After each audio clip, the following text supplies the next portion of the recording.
శ్రీ గురుభ్యో నమ. గురు బ్రహ్మ గురు విష్ణు గురుదేవ మహేశ్వర గురు సాక్షాత్ పరబ్రహ్మ తస్మై శ్రీ గురవే నమ. సదాశివ సమారంభ వ్యాసశంకర మధ్యమసూలాచార్యపర్యంతం వందే గురు పరంపరాం. శ్రీ గురుభ్యో మహాగణాధిపతయే నమ. ఎంఎస్ గోపాలకృష్ణ గారి గురించి పార్ట్ 2లో చెప్పుకుంటున్నాం. ఇప్పుడు వాళ్ళు ఎందరో మహానుభావులకి శీర్షికలో మా బాలమురళీకృష్ణ తర్వాత ఎంఎస్ గోపాలకృష్ణ గారిని పార్ట్ 2 అని చెప్పుకున్నాం. ఇంకా కంటిన్యూషన్ చేస్తున్నాం. ఇప్పుడు దానికి వచ్చాం. ఎంఎస్ గోపాలకృష్ణ గారు 10th జూన్ 1931, 3rd జూన్ 2013 దాకా బతికారు. 81 ఏళ్ళు బతికారు ఆయన, స్వామివారు గురువుగారు. అయితే చెప్పాను కదా, అతను he was recipient of Padma Bhushan, Padma Shri, Kalaimamani, Sangeetha Kalanidhi and Sangeet Natak Akademi awards అతను పుచ్చుకున్నారు ఆయన.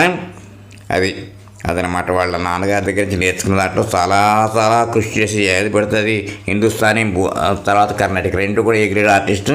ఇంకా ఆయనే సాటి చెప్పాలంటే ఇంకా టెక్నిక్కే ఎంఎస్జీ అనమాట. చెప్పాలంటే research playing technique and developed particularly fingering and bowing disciplines అనమాట. అది Parur style to produce a clarity of sound and speed of delivery. His style includes one finger playing and thematic development on single string octaves. అదనమాట.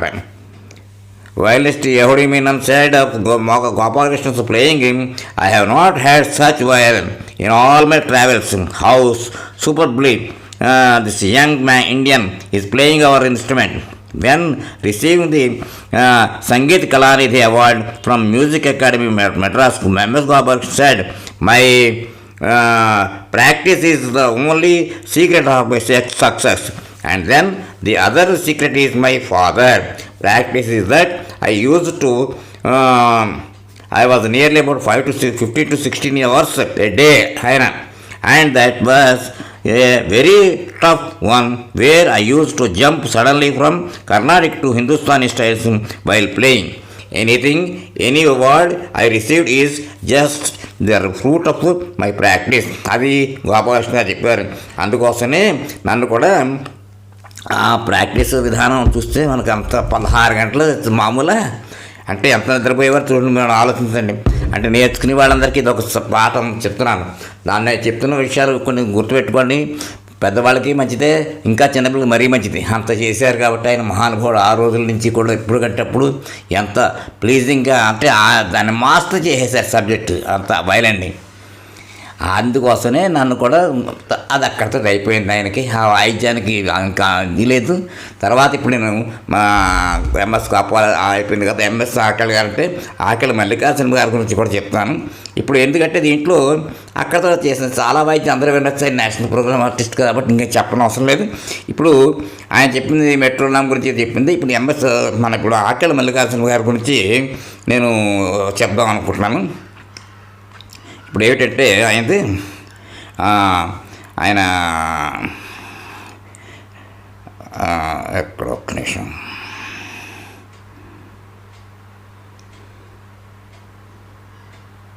మల్లికార్జున గారు ఈయన June 15, 1938లో పుట్టారు.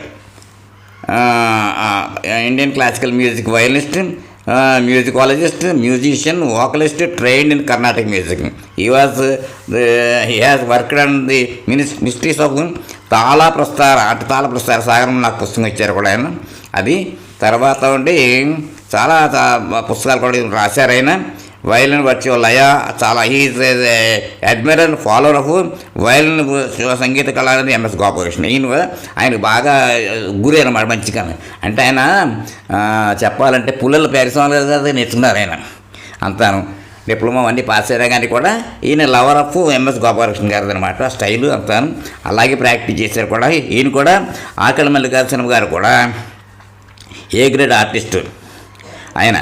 All India radio several Doordarshan respect అన్ని programmes కూడా ఇచ్చారైనా. Music AR అన్నింటిలో కూడా చెప్పారు. వన్ వైడ్ అసోసియేషన్ కంట్రీ ఈ వాజ్ అంటే ఇంకోటి ఏమొచ్చారంటే సెవరల్ ఎమినెంట్ పీపుల్ అంటే ఆర్టిస్ట్గా అకాంప్లిమెంట్ కూడా చేశారు. ఆయన పర్టికులర్లీ ఆయనకి చాలా బాగా గురువుగారిలాగా చెప్పుకున్నది. గురువుగారి కింద ఆలోచించేవారు నేదునూరి కృష్ణమూర్తి గారి దగ్గర మాట చేసేవారు. నేదునూరి కృష్ణమూర్తి గారు నన్ను అంతలా గురువుగారిలా ఆయన దగ్గర నేర్చుకున్నాను నాతో చెప్పేవారు. ఆయన అంత బాగా అయ్యారు. కాలేజీ ప్రిన్సిపల్గా, వరంగల్ కాలేజీ ప్రిన్సిపల్గా కూడా చేశారు ఆయన. చాలా అదనమాట. ఎర్లీ లైఫ్ పెట్టిన Akella Mallikarjuna garu was born in Mummidivaram East Godavari district, Andhra Pradesh. He had his initial training under his father late Akella Ashwathanarayana Murthy and later under PP Somayajulu అంటే Pullela Peri Somayajulu garu. Later he learned the intricacies traditional Carnatic music from the music veteran Sangeetha Kala అనేది నేదునూరి కృష్ణమూర్తి గారి దగ్గర కూర్చోబెట్టి చేసేవారు. ఇది అన్నమాట. 1956లో డిస్టింక్షన్లో పాస్ అయ్యారు ఎగ్జామ్స్ ఈయన. తర్వాత ఈయన మ్యూజిక్ కాలేజీలో పనిచేశారు. ఆల్ ఇండియా రేడియోలో కూడా 12 ఏళ్ళు సుమారుగా అనుకుంటారు అక్కడ పనిచేశారు. దాంట్లో ఇది ఆయన గురించి మాట చాలా అవార్డ్స్, ఈయన కూడా చాలా వచ్చే అవార్డ్స్. అలాగే దాన్ని ఏమంటాం నేషనల్ ప్రోగ్రామ్స్ మ్యూజిక్లో కూడా వచ్చిన ఛాన్సెస్. వయలినిస్ట్ ఆయన కూడా ఆయనలాగే వయలినిస్ట్ గాను, అకాంప్లిమెంటిస్ట్ గాను, పైగా వోకల్ కూడా పాడేవారు. వోకల్ కూడా ఏ గ్రేడ్ ఆర్టిస్ట్ అనమాట ఈయన. అది చాలా బుక్స్ రాసి అంతా బాగుంది ఈయన. దాని గురించి నా గురించి కొంచెం ఎక్స్పీరియన్స్ చెప్పుకోవాలి ఆయనతోటి. నాకు ఏమైందంటే ఒకసారి నేను నిజామాబాద్ నన్ను చెప్పాను కదా అక్కడికి వెళ్తుండేవాడిని. వాళ్ళు త్యాగరాజ ఆరాధన అంటే పొద్దున వచ్చి వాయించి సోలో లేకపోతే వాళ్ళతో అకాంపనిమెంట్ చేసి ఆ ప్రోగ్రామ్స్ ఇచ్చేవాళ్ళం. రాత్రి ఉంటే రాత్రి ప్రోగ్రాంలో చూసుకోవడం, లేకపోతే ఇంకో వెళ్ళి పెద్ద వాళ్ళ ప్రోగ్రామ్స్ పెడితే వాళ్ళు వింటూ ఉండి మా అన్న బయలుదేరి వచ్చేసేవాడిని. అలాగే ఒకసారి ఏమైందంటే ఈ మల్లికార్జున గారితో రాత్రి ప్రోగ్రాం ఏర్పాటు కలిపారు. తర్వాత ఆర్టిస్ట్ని కలిపేవారు, భోజనాలు చేయడానికి దానికంతా చేసేవారు. సరే కలిపారు. బట్ చెప్పాను ఎలాగండి అంటే ఊరు ఇక్కడ ఇంకా ఆయనే అడగలేదు. నీకు నేర్చుకుందాం అనుకున్నట్టయితే టెక్నికల్ అడ్వాన్స్మెంట్ కావాలంటే నేను శనివారం ఆదివారం వరంగల్లో ప్రిన్సిపాల్గా పనిచేస్తున్నా, శనివారం ఆదివారం వారసిగూడలో ఉంటాను, వచ్చేస్తాను, నువ్వు కావాలంటే రావచ్చు అన్నారు. తప్పకుండా వస్తానని అడ్రస్ పుచ్చుకున్నాను. అప్పుడు నేను రాజప్రజా హై స్కూల్ ఆల్వాలో అద్దెకి ఉంటుండేవాడిని. అక్కడి నుంచి ఆఫీసు దగ్గర కదా అని. అక్కడి నుంచి నాకు టీవీఎస్ ఎక్సెల్ మోపడి ఉండేది. ఆయన చెప్పిన టైంకి సరిగ్గా 7 గంటలు అంటే 7 గంటలకు వచ్చేసేవాడిని. వాళ్ళ ఇంటి దగ్గర ఉండేవాడిని 7 గంటలకి.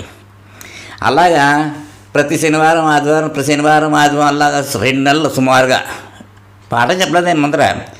వచ్చావా అయితే రేపు వచ్చి ఇలాగే 2 నెలలు తిరిగాను. ఇంకా ఆ తర్వాత ఆఖరికి అనుకున్నారు, సరే వచ్చావు కదా, సరే అప్పుడు అన్నారు వచ్చేసేటి అయితే వచ్చి అక్కడ నా వయలు ఉంది తీసుకున్నావు, నీకు వచ్చిన వర్ణం ఒకటి వాయించున్నారు. అప్పుడు సావేరు వర్ణం స్టార్ట్ చేశాను ఇంత చేసి. అంతే లోపల చేతిలోంచి ఒక శృతి బాక్స్ని 2 చేతులు పట్టుకుని రూమ్లోంచి బయటకు వచ్చి చూస్తున్నాను. నాకు సాజానుభవం 6 అడుగులు పొడుగు ఎత్తు అనమాట ఆయన, మహానుభావుడు. ఆయన నాకు తెలియదు, నేను వాయిస్తుంటే ఆపే చాలు అన్నారు. ఆపేసిన తర్వాత ఆ చేతిలో పట్టుకున్నాయి ఇన్స్ట్రుమెంట్. ఇదిగో నేను చేస్తున్నాను, ఇది శృతి బాక్స్ టెస్ట్ చేస్తున్నాను దీనికి, కాకినాడ వాళ్ళది అని చెప్పి, నీకు చెప్పిన విషయాలు నేను ప్రాక్టీస్ చేయడానికి 4 గంటలు ప్రాక్టీస్ చేయాలి రోజుకి. 4 గంటలు చేస్తావు ప్రాక్టీసు, చేయగలిగితే రా, లేకపోతే don't waste your time and my time, ఇదే వర్డ్స్. అలాగే సార్ చేస్తానని తప్పనిసరిగా. సరే ఓకే, సరే నీకు వైర్లు ఉందా బాగా చూపించి పట్టుకెళ్ళాను. ఏమిట్రా ఇది, అన్ని పట్లు ఊడిపోయాయి, దీన్ని రిపేర్ చేయించాలి అన్నారు. అలాగే నీకు తెలిసి ఎవరైనా నాకు తెలియదండి అన్నాను. అప్పుడు వెంటనే కాగితం మీద రాసి అక్కడ సెక్రటరీ సుల్తాన్ వద్ద క్లాక్ టవర్ దగ్గర ఉంటాడు వాడు, నేను చెప్పని కాగితం ఇచ్చేసి ప్రాక్టీస్ చేయి. మరి నీకు ఇంకో 2 వైర్లు ఉందన్న, 2వ వైర్లు లేదు సార్ అన్నాను. అయితే పని నా వైర్లు అవి బాబు ఏంటంటే పర్వాల పట్టుకెళ్ళాను. అప్పుడేం చెప్పారు టెక్నిక్, అంటే కమాన్ వేయకుండా లేకుండా ఒట్టి ఫింగర్తో వాయించాలి అన్ని ప్రాక్టీస్ మొత్తం. ఆయన ఎక్సర్సైజ్ చెప్పేస్తే ఒక్కసారి పాడడం, లేకపోతే ఒక్కసారి చూపించడం, రేపు వాయించాలి, మళ్ళీ క్లాస్కి వచ్చి అప్పగించాలి నేను. అలాగే ఆయన ఒకటే తీగ మీద 1 వేలుతోటే ఆ మొత్తం సరిగమ ప్రదేశం వాయించాలి. భావంగా అంటే రాగలా వస్తుంది, అలాగే మాయామాడగళ్ళు ఉన్నాయి. సరే అండి అలా చేసేసాను, వాయించేసాను. ఆయన చాలా ప్లీజ్ అయిపోయారు. చాలా అన్ని ఎక్సర్సైజ్లు అంటే ఏదంటే చేసేవాడిని. తర్వాత కొంతకాలం తర్వాత ఇలా ప్రాక్టీస్ బాగా చేసాం. కానీ ఏమైపోయింది, మా కాలంలో అప్పుడు డిపార్ట్మెంట్ వాళ్ళు ఈ సిక్స్త్ పే కమిషన్ ఏదో కమిషన్ పే కమిషన్ వచ్చింది. అప్పుడు నాకు అడ్మిన్లోకి వేసిన వాళ్ళని మళ్ళీ ఎలిజిగేట్ చేయడం, బోర్డు అంతా వర్క్ అంతా ఇంటికి కూడా వాళ్ళు ప్రాక్టీస్ కుదిరేది కాదు. ప్రాక్టీస్ లేదురా అనేసారు. లేదు సరే నెట్ సరే ఇంక నేను చెప్పడం కష్టం రా అన్నారు. సరే మొత్తం మీద అలా తాళపుస్తక సాగర్ నాకు పుస్తకం ఇచ్చారు. మళ్ళీ నాసిక్ గడిపోయిన తర్వాత కూడా నేను మాట్లాడుతూ చేస్తున్న కలవడం అంతా చేశాను. ఆ టైమ్స్లోనే ఇప్పుడు అవన్నీ ప్రాక్టీస్ చేసినవన్నీ కూడా చెప్పేవారు అన్నమాట. అప్పుడు ఎంఎస్ గోపాలకృష్ణ గారి గురించి చెప్పడం, ఎంత వినడం అంతా జరిగిందనమాట. ఆయన చెప్పాలంటే నిజంగా మహానుభావుడు. అలాంటి గురువుగారు అంటే ఇంకా చెప్పడానికి ఏముంది. ఆయన ₹1 తీసుకోలేదు. నేను అన్నాను ఫీజు కొంచెం కష్టం అన్నారు, ఏం వద్దులే అన్నారు, అంతే. సరే అయిపోయింది. తర్వాత ఇద్దరం కూర్చుని ఎప్పుడు మాట్లాడుకున్నప్పుడు ఇలా చెప్తే తర్వాత మళ్ళీ వచ్చినప్పుడు కూడా అన్నారు, ఏమోరా నేను 40 ఏళ్ళు ప్రాక్టీస్ అయ్యి వీళ్ళందరూ చెప్పాను కానీ స్టూడెంట్స్కి సరైన క్లాస్ చెప్పలేదురా అన్నాడు. మీరు అలా అంటారు, నాసిక్లు మీరు చెప్పారు కదా అని ఆయనే చెప్పారు. నీకు వచ్చిన విద్య నువ్వు చెప్పాలి. మీ నాన్నగారు పోయారు, నువ్వు చెప్పిన ఎంత మహావిద్వాంసులు అయిపోక్కర్లేదు, పండితులు ఒక్కళ్ళు వచ్చిన విద్యను మాత్రం చెప్పాలి. నేను డబ్బు ఖర్చు పెట్టలేదు విద్యకి నేర్చుకోవడానికి, అంచేత ఫ్రీగా అన్నాను. వాళ్ళు అలా కాదని ఏదో నామినల్గా వాళ్ళు ఇచ్చారు డబ్బులు. వాళ్ళు కొంతమంది చెప్పారు, 3 సంవత్సరాలు చెప్పాను వర్ణాలాగా. తర్వాత నీకు ఒక వెంకటరామన్ అని చెప్పి అతను హెచ్ఏఎల్ ఓజర్ నుంచి వచ్చేవాడు. అతను కీర్తనలాగా నేర్పాను. తర్వాత అతను లెటర్ కూడా రాశాడు, సార్ మీలాంటి గురువుగారు నాకు దొరకడు, నేను 2 సంవత్సరాలు హిందుస్థాన్ నేర్చుకున్న ఈ నేర్పలేదు వాళ్ళు అని చెప్పి అన్నారు. అది ఆ గురువు గారు నాకు వచ్చింది. ఎంఎస్ గోపాలకృష్ణ గారు, నెదురు కృష్ణమూర్తి గారు చాలా గొప్ప కాంబినేషన్లో ఎన్నెన్నో ప్రోగ్రామ్స్ నేను వెళ్ళేవాడిని, అటెండే వినేవాడిని. ఆ రవీంద్ర భారతిలో కూడా శంకరనారాయణ వీళ్ళందరికీ వాయిస్తే అంటే వాయించేసి ఇలా ఒకసారి ఇలా రవీంద్ర భారతికి చాలా బాగా అలాగా అన్నారు, ఊరుకున్నాడు. మళ్ళీ కలిసి ఇలా చాలా జరిగాయండి అన్న. ఎంత మంచిగా వాయించి కాంప్లిమెంట్ అయింది.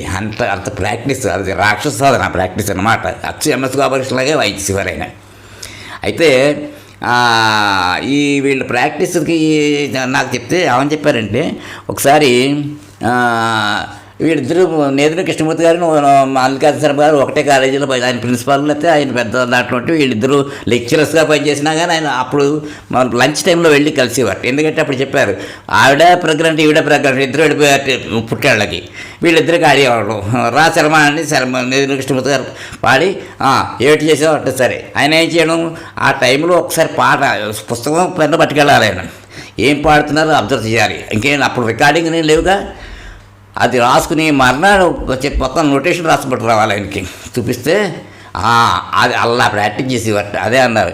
అందుకోసం ఎన్నో మెడికల్ చెప్పారు, నువ్వు నేదురు కృష్ణమూర్తి గారు అని చెప్పి అంచేత మా గురువు గారు అని. ఎందుకంటే ఆయన అరికాల శర్మ ఇలా చేయాలని చెప్పేవారు అని చెప్పి వాళ్ళిద్దరికీ కాంబినేషన్లు ఎంత బాగా నేర్చుకున్నారంటే ఎంత బాగా అంటే నాకు అది చెప్తే ఆశ్చర్యపోయాను అనమాట. అంత గొప్ప మహా వ్యక్తి ఆకలి మల్లికార్జున శర్మ గారు అంటే. నేర్చుకునేవాడికి ఎంతో ఉంది, అది నిధి, అది ఒక సముద్రం. అది అంత ప్రాక్టీస్ సొంతంగా కష్టపడి నేర్చుకున్నవాడు కాబట్టి అయినా ఎక్కడికైనా సరే ఎలాగైనా చేసే ఎన్నో కష్టాలు ఆటుపోట్లు ఆయనకి ఉన్నాయి, అందరికీ ఉంటాయి, ప్రతి ఆర్టిస్ట్ కూడా ఉంటాయి. మానవమానం తప్ప ఎక్కడైనా కానీ కూడా ఎలాంటి వాడైనా మహానుభావుడైనా ఇప్పుడు లేరు. కానీ మొన్న ఆఖరికి నేను ఆ పుస్తకం ఇచ్చిందట ఆయన రాసుకుని చెప్పించి నేను అంటే గురుభక్తిని అక్కడ చెప్పుకోగలిగాను నేను అంతేను. ఆయన చెప్పినట్టుగా గురువులను మనం ఎప్పుడు విస్మరించరాదు. వాళ్ళని పరోక్ష గురువు అయినా ప్రత్యక్ష గురువు అయినా కానీ ఎప్పుడు కూడా వాళ్ళు స్తోత్రం చేస్తూ ఉండాలి. మన అందరికీ కన్వే చేసేది అదే. అలాంటి గురువులు అలాంటి ఆర్టిస్టులు చాలా ఆడదు, దొరకడే మహద్భాగ్యం. ఇక్కడితో ఎపిసోడ్కి విరామం ఇద్దాం. తర్వాత నెక్స్ట్ ఎపిసోడ్లో మంచి వాళ్ళని కూడా గురించి చెప్పుకుందాం. స్వస్తి.